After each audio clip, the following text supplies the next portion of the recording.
শাড়িটা দেখেছো? হ্যাঁ দেখলাম তো। এটা শান্তিপুরে যখন গেলাম।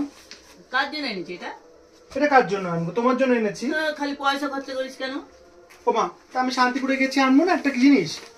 দেখো তোমরাও দেখো শাড়িটা কি সুন্দর। তোমাদেরকে তো এমনি প্যাক অবস্থায় দেখিয়েছি। এটা দেখো পুরো বুটিটা পুরো বডিতে, আর আঁচলটা এইটা বলতে আঁচল না মা?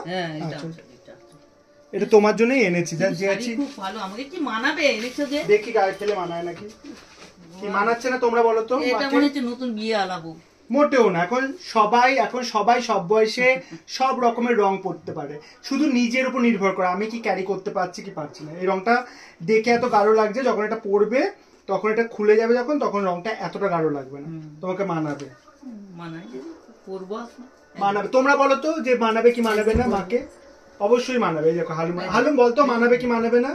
বল মানাবে। ওই যে বুকু বুকু আমাকে এটা মানাবে রে। এটা খুব সুন্দর হয়েছে শাড়িটা, আমার তো খুব ভালো লেগেছে। আর আমার ভালো লেগেছে বলে আমি ওটা নিয়েছি, যাতে মার থাকা মানে হচ্ছে আমি নিজেও পরতে পারবো। তার মানে আমার জন্য আনা মানে ওর। তা তোমার থাকা মানে কি? মায়ের থাকা মানে আমিও পরবো, আমিও মাঝে মধ্যে ঘরে শাড়ি রাখতেই পারছি না, এত শাড়ি আনছিস তুই কিনে কাটে, মানে কি বলবো। আলু সর দেখতে দে, তোকে শাড়িটা দেখতে দাও। আনছিস দিচ্ছে বাবা, এত শাড়ি কোথায় রাখবো? এটা তুমি লাল ব্লাউজ দিয়ে পরতে পারবে। ঠিক আছে, পুজোর শাড়ি হয়ে গেল নাকি? হ্যাঁ পুজোর শাড়ি। আর এটা আমি কালো ব্লাউজ দিয়ে পরবো, স্লিভলেস ব্লাউজ। তুমি লাল ব্লাউজ দিয়ে পরো। তুমি পরবে। তুমি আগে প্রথমে ভেঙে নাও না, তুমি আগে ভাবো। বাবা আমি কোথায় যাচ্ছি? মায়ের জিনিস মানেই মেয়ের জিনিস। মা আগে ভেঙে নেবে, তারপর আমি আবার একবার পরবো। সে কতবার পরবো একটা শাড়ি? তো আমার পছন্দ হয়েছে নিজেরও ব্যক্তিগত ভাবে, তার জন্য চলে গেল আমার ঘরের যে সদস্য, বড় সদস্য। চলে গেল। তোমাদের কেমন লাগছে শান্তিপুর থেকে আনা এই শাড়িটা? মায়ের জন্য কমেন্টস করে অবশ্যই জানাও। তোমার ভালো লেগেছে মা শাড়িটা? আমার কিন্তু অবশ্যই ভালো লেগেছে, কিন্তু আমাকে কি মানাবে সেটাই তো কথা।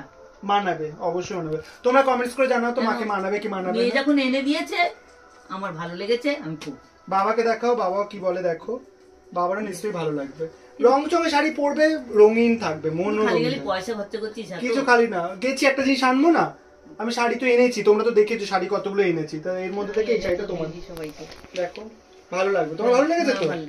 আমারও খুব ভালো লেগেছে, কি সুন্দর। যাক, ভালো হলেই ভালো। তোমরা কারা কারা শান্তিপুরের শাড়ি পরেছো সেটা জানিও। বিয়ে ভাব না, এটা নতুন বিয়ে হলে একটু পরতে ভালো লাগে, কিন্তু এটা তুমি পুজোতেও পরতে পারবে। এটা তুমি পুজোতেও পরতে পারবে, অন্য অকেশনেও পরতে পারবে।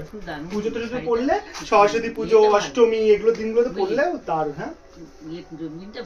হ্যাঁ এটা সুন্দর, কাপড়টা ভীষণ। শান্তিপুরের শাড়ি খুব ভালো, দারুণ দারুণ। সবাই বলে ওখানে তো সব বুনে না, তাঁত বুনে। দেখলাম তো, খুব সুন্দর, জায়গাটাও সুন্দর, দারুণ লাগলো আমার শাড়িটা। নাও তোমার জন্য রেখে দাও, পাল লাগাতে বসিয়ে দিও তাহলে। ঠিক আছে, সামনে দেখতে দেখতে এসে যাচ্ছে, এখন থেকে জিনিস ঠিক আছে, টাটা টাটা।